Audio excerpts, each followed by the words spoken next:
Now we will discuss pressure of an ideal gas. Okay. For this here, this is actual theoretical derivation for the pressure of an ideal gas. What we will consider here? We will consider here that ideal gas, that is having n molecules, are contained in a cubical vessel or cubical container which is having side D, okay, as shown in figure. We can see here, we consider here n molecules of an ideal gas is here taken in a cubical container which is having side D. Okay, now here suppose we consider this is wall A and this is wall B.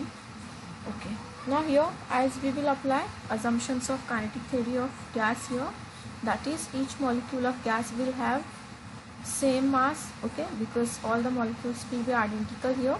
So suppose we consider all are having mass m, okay, and velocity, suppose we consider velocity as v. Okay, now here velocity of each molecule will resolve, because as we consider here rectangular coordinate system, so velocity we will resolve in three components, that is vx, vy and vz, okay, that is along x-axis, along y-axis and along z-axis. So initially suppose we consider here that single molecule is moving with velocity vx from wall A, that is from wall B towards the wall A, okay, that is we consider suppose a single molecule which is having mass m is moving along x-axis, that is from wall B towards the wall A with velocity vx. Okay, so what will happen here? It will get collide with the wall of the container. That collision will be elastic collision, so it will move with the same magnitude of velocity in opposite direction, okay, that is it is going from wall B to wall A with magnitude of velocity vx, okay. After collision what will happen? It will again return back with the same magnitude of velocity vx but in opposite direction, okay. Okay, so for this one here we will consider that all the molecules are identical or all are having mass m, okay. Now velocity we consider as v, but we will resolve all these velocity in three components, right? So we are talking about here first for x component of velocity, that is we consider that molecule is moving along x-axis. Okay, so therefore for that condition, if we are defining change in linear momentum, okay, for the given molecule, that change in linear momentum we are denoted by delta px, okay, that is change in linear momentum along x-axis, okay, that's why suffix x we are taking. Now we will write equation final momentum minus initial momentum, that is momentum after collision minus momentum before collision. So if you consider here for final momentum, that is momentum after collision, velocity is minus vx, therefore here momentum will be m into minus vx, so we are writing as minus mvx. This is the final linear momentum, this then minus sign, then initial linear momentum, that is mvx, okay. So this minus minus will be minus 2 mvx. So this is change in linear momentum along x-axis. Now here this negative sign only indicates the direction, that is opposite direction, okay, when after collision the molecule rebound with the same magnitude of velocity but in opposite direction, okay. So when you talk about magnitude of change in linear momentum, we won't consider this minus sign, okay. So when we are writing the expression in magnitude terms only, so we will neglect this minus sign here, okay. Now here the total distance we consider here, suppose we consider molecule is traveling from wall B to wall A, the total distance will be nothing but side of the cubical vessel, okay, and that is d, okay. When molecule return after the collision, okay, again it will cover a distance d from wall A to wall B. So total distance covered by the molecule here will be 2d, okay. So we already know the formula, that is velocity is equal to displacement upon time, okay. So time interval suppose we consider here as delta t, okay, for this, okay. So delta t will be displacement upon velocity, So displacement we consider here as 2d divided by vx, that is velocity along x direction. So time interval for movement of that molecule will be 2d upon vx. Now here we can define here fx1, that is the magnitude of force exerted by the molecule on the wall in time duration delta t. Okay, so according to Newton's second law of motion, we can write force is nothing but change in linear momentum with time. Okay, that is rate of change of linear momentum with time is nothing but force. So if you are writing fx1, that is force exerted by the molecule 1 along x direction, so we are writing delta px divided by delta t. We can put values of delta px and delta t. So delta px we will consider only magnitude form, so 2mvx. Delta t is nothing but 2d upon vx, so we are writing 2d upon vx. This vx get multiplied here in numerator, so fx1 will be m upon d, that is 2 get cancelled, m upon d. This vx into vx will be vx square. Okay, so this is the force exerted by the molecule for time duration delta t along x direction, and this we consider only for a single molecule. Okay, now here if you are writing for n molecule of ideal gas, because we consider here there are total n molecules of ideal gas in the container. Okay, so total force, that is total average force exerted by all the molecules along x-axis, we can write as fx. Okay, this is the total average force exerted by all n molecules of ideal gas along x-axis. So as we know here for the first molecule, okay, so we can generalize our expression for n molecules of gas. Okay, so we can write fx is equal to m upon d vx1 square, that is for first molecule. Similarly we can write m upon d vx2 square. So likewise plus dash dash here plus m upon d vxn square. This is for the last molecule. So for n molecule of gas we can write here total force. So m upon d we can take common, in bracket we will be getting vx1 square plus vx2 square plus dash dash plus vxn square. Okay, now here, so these vx1, vx2, these are the component of velocity for the first molecule, for second molecule. Likewise for last vxn will be for the nth molecule. Okay, along the x-axis. So if we are defining here mean square velocity along x direction, we can write it as vx square will be equal to vx1 square plus vx2 square plus dash dash plus vxn square divided by capital N, that is number of molecule.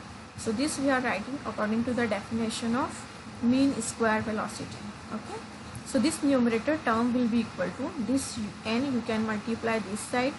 This is the total mean square velocity for all the molecule of gas in x direction. So vx1 square plus vx2 square plus vxn square will be equal to n times vx square. Okay, so this numerator we are writing as n vx square. So this term we are getting in fx expression. Okay, so this bracket term we can write it as n vx square. So our force equation will become fx is equal to m upon d n vx square. Okay, so this is the force exerted by the molecule along x direction, that is exerted by all the n molecule along x direction.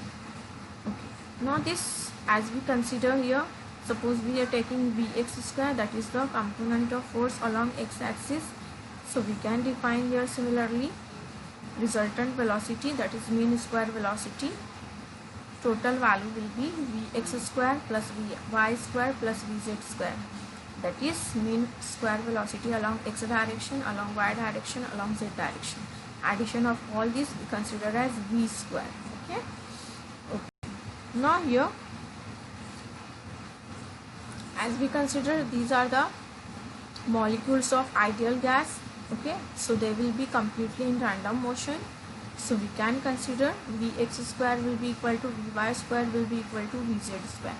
If we are equating mean square velocity along x, y and z, our equation, this equation, we can put here all values are equal, so V square will be equal to, okay, this V square will be equal to, suppose we are writing as Vx square plus Vx square plus Vx square, because Vy and Vz, these are equal to Vx. Okay, so our expression here, that is Vx square plus Vx square plus Vx square.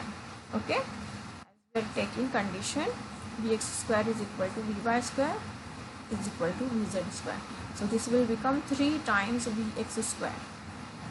So this Vx square, this velocity, mean square velocity along x direction will be equal to V square upon 3.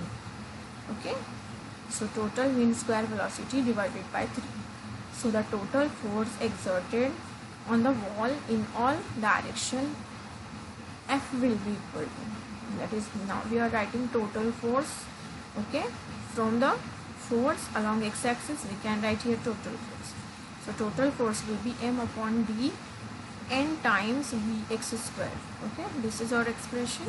We can put Vx square as V square by 3. So this is m upon d n V square by 3. Okay, so this V square is nothing but mean square velocity of the molecule. Now here, suppose we are rearranging these terms. Okay, so we already know here pressure is nothing but force per unit area. This is according to the definition of pressure. And here area for the cubical container will be nothing but d square. Okay, as we consider here d cube of the container, that is we consider cubical container. Okay, so area here will be equal to d square. So we can put here as d square. So force expression here will be, now force we are getting here as n upon 3 m V square upon d. So we are taking area as d square and force as this equation. So F upon A, that value will become, that is, this force you will divide by d square. Okay, so this force, suppose we are writing as 1 upon 3, this 1 upon 3 nm V square upon d into d square, that is, here we will divide by d square again, that is this d square and this d will become d cube. Now here this d cube is nothing but actually volume of the cubical container. This d cube will be nothing but volume, that we are writing as capital V. So we can write here 1 by 3 nm V square as it is, that is mean square velocity, and divided by this capital V, that is nothing but volume, that is actually d cube. Okay, now here this n into m, this n is number of molecule, m is mass of molecule. So this n into m will be nothing but mass of an ideal gas in the container, that is total mass of ideal gas in a container. Okay, and we already know here density is nothing but mass upon volume. So mass, total mass of ideal gas will be Nm divided by volume V. So this Nm upon V is nothing but density of ideal gas. So we can put here in expression this Nm upon V, we can put it as density. So we will be getting here P is equal to 1 upon 3 rho V square. So this Pe here is pressure exerted by the gas, rho density of gas, V square is nothing but mean square velocity of the gas molecules. Okay, so this is our final expression for the pressure exerted by the ideal gas. Okay, so if derivation is asked, up to here you have to write. Now here we can convert this expression in terms of V RMS root mean square velocity. Now according to the definition, V RMS is equal to square root of mean square velocity. Okay, now here from equation of state, that is from equation of state of ideal gas, here we can write PV is equal to NKT. This we already know. Okay, this equation we already derived. So in our equation, this equation, if we are shifting v to the other side, PV will be equal to 1 by 3 Nm V square. Okay, so that PV we are putting as NKT. So NKT will be equal to 1 upon 3 Nm V square. Instead of PV, we are writing as NKT from equation of state. Okay, now here both side N you can cancel. If you are writing expression for V square will be equal to 3 kT upon m. Okay, and square root of this V square is nothing but V RMS, that is root mean square velocity. So we can take V RMS is nothing but this V RMS, square root of this is nothing but V RMS. So we can write as V RMS will be equal to square root of 3 kT upon m. Okay, so V RMS is equal to square root of 3 kT upon m. This is Boltzmann constant here, and T is absolute temperature, small m mass of a molecule of gas. You can convert this equation in terms of capital R, that is gas constant. Okay, so if you are writing that expression in terms of capital R, there will be V RMS is equal to 3 RT upon capital M. This capital M is molar mass of gas. Okay, as we already know the conversion, here I already showed you this conversion. That is N is equal to M upon M, small m divided by capital M, and R is, in terms of if you are writing Boltzmann constant, is equal to R upon Na. Okay, and similarly here N is equal to N upon Na. So following this relation, we can write here expression in terms of capital R. So we will be getting as 3 RT upon capital M. Okay, so instead of this small k, that is Boltzmann constant, we can write value in terms of capital R, gas constant. Okay. So if you are writing here V RMS for the pressure, V RMS will be equal to, that we already know pressure is 1 by 3 rho V square. Okay, V square is nothing but 3P upon rho. Okay, now this V square, if you are taking square root of that, that will be V RMS. So V RMS, root mean square velocity, will be square root of 3P upon rho. Okay, so this one form of the equation V RMS. This one is another one form in terms of capital R. This is in terms of Boltzmann constant K. Okay. When we consider here molecular kinetic energy of the molecule of gas, that is known as translational kinetic energy of molecule. So if we are starting again with our pressure expression for ideal gas, that is 1 by 3 Nm upon V square. If we are adjusting 2 by 2 here, so 1, 2 we are adjusting with mv square. So denominator 2 we are taking as 1 by 2 mv square. This is one bracket term. Then this numerator 2 by 3 N upon V. So that is pressure is depending upon N upon V and half mv square. So this, as we are increasing N upon V, this pressure will increase. As we are increasing this half mv square, pressure here will increase. Okay, this here half mv square is nothing but average kinetic energy of gas molecule. Okay, now here if you are writing, suppose we are shifting V to the other side, PV will be equal to 2 by 3 N half mv square. Okay, and we already know PV is nothing but NKT. So we can write NKT is equal to 2 by 3 N half mv square. Okay, so this half mv square will be N you will cancel from both sides. So half mv square we are getting as 3 by 2 kT. This 3 and this 2 you will shift to other side. So it will become 3 by 2 kT. This half mv square is nothing but average translational kinetic energy of a molecule, that is denoted by KTR, that is 3 by 2 kT. Again we can write this K in terms of capital R, that will be R upon Na. Na is Avogadro's number. So 3 by 2 R upon Na into T. Okay. So there are two formulas in terms of capital R, in terms of K, and this is nothing but this expression we are writing it as average translational kinetic energy of molecule. Okay. So this can be asked to you, average kinetic energy of gas molecule. So if you are writing this expression for n molecule of ideal gas in a container, we can write it as total value E is equal to n times average translational kinetic energy. So E is equal to n times 3 by 2 kT. Okay, so it will become 3 by 2 n kT. And if you are writing in terms of capital R, you will multiply by capital N here. So it will become 3 by 2 capital N R upon Na into T.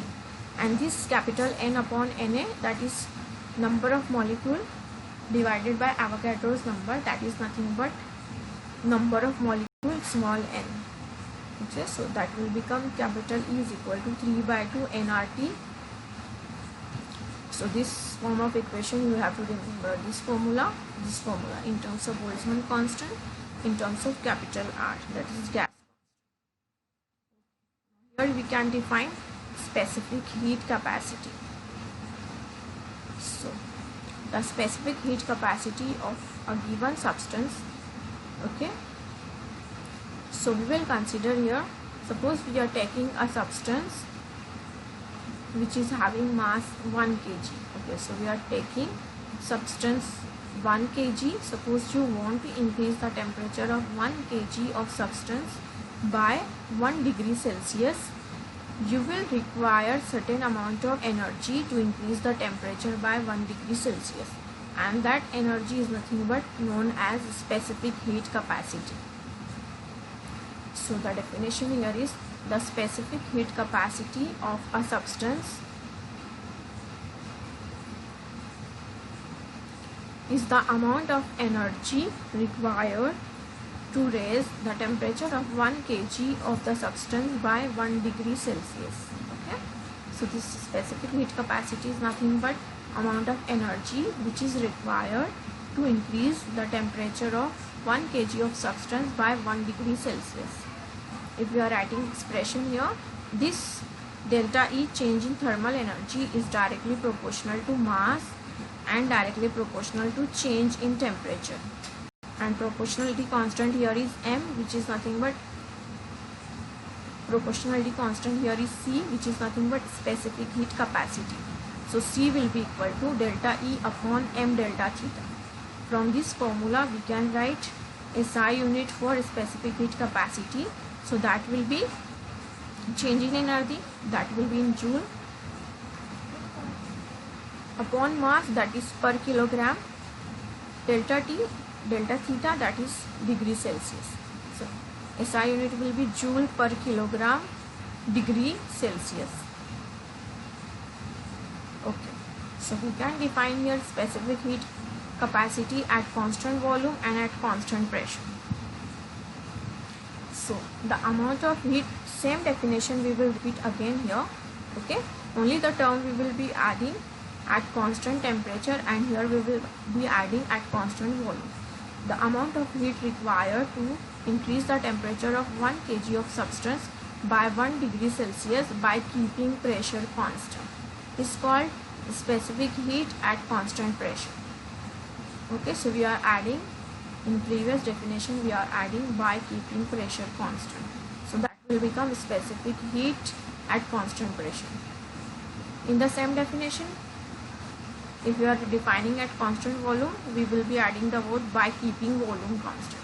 So definition here will be the amount of heat required to increase the temperature of 1 kg of substance by 1 degree Celsius by keeping volume constant. So this is known as specific heat at constant volume.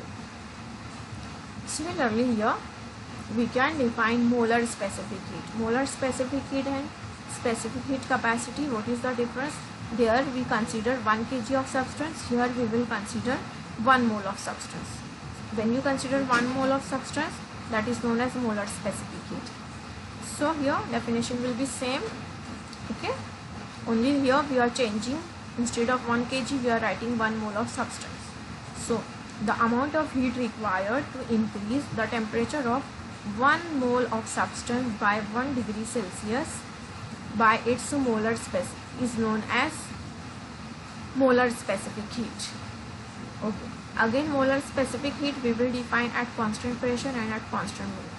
So in this same definition we will be adding the word by keeping pressure constant and by keeping volume constant. So this the amount of heat required to increase the temperature of 1 mole of substance by 1 degree Celsius by keeping pressure constant is called molar specific heat at constant pressure. Similarly, we can write molar specific heat at constant volume. So the definition here will be the amount of heat required to increase the temperature of 1 mole of substance by 1 degree Celsius by keeping volume constant is called molar specific heat at constant volume. Okay. So this is all about for today's lecture. Thank you so much.